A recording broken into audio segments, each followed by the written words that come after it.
ఈ వీడియోలో మనం కేంద్ర ఆర్థిక మంత్రి నిర్మలా సీతారామన్ సాధించిన రికార్డుల గురించి చూద్దాము.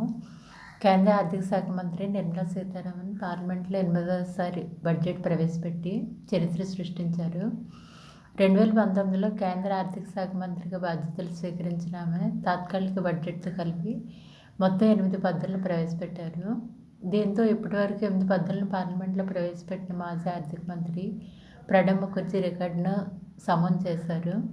ఇప్పటిదాకా మాజీ ప్రధాని మొరార్జీ దేశాయ్ అత్యధికంగా 10 బడ్జెట్లు ప్రవేశపెట్టి తొలి స్థానంలో నిలవగా, ఆ తర్వాత 9 బడ్జెట్లతో మాజీ మంత్రి పి. చిదంబరం రెండో స్థానంలో నిలిచారు. ప్రధాని మోదీ నేతృత్వంలోని ప్రభుత్వంలో 2019లో తొలిసారి ఆర్థిక శాఖ మంత్రిగా బాధ్యతలు చేపట్టిన నిర్మలా సీతారామన్ మోదీ మూడోసారి ప్రధానిగా ఎన్నికైన తర్వాత 2024లో రెండవసారి అదే ఆర్థిక శాఖ మంత్రిగా నియమితులయ్యారు. లోక్సభలో ఎక్కువసార్లు బడ్జెట్ ప్రవేశపెట్టిన మహిళా మంత్రిగాను అరుదైన ఘనత సాధించారు. ఇంకా నిర్మలా సీతారామన్ అత్యధిక సమయం బడ్జెట్ ప్రసంగం చేసిన రికార్డు కూడా పొందారు.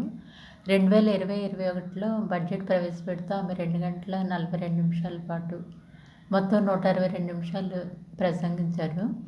బడ్జెట్ చరిత్రలో ఇదే ఇప్పటివరకు సుదీర్ఘ ప్రసంగం కొనసాగుతుంది. మరియు ఫోర్బ్స్ పవర్ఫుల్ ఉమెన్ జాబితాలో ఈ ఏడాది నిర్మలా సీతారామన్ 28వ స్థానం దక్కించుకున్నారు.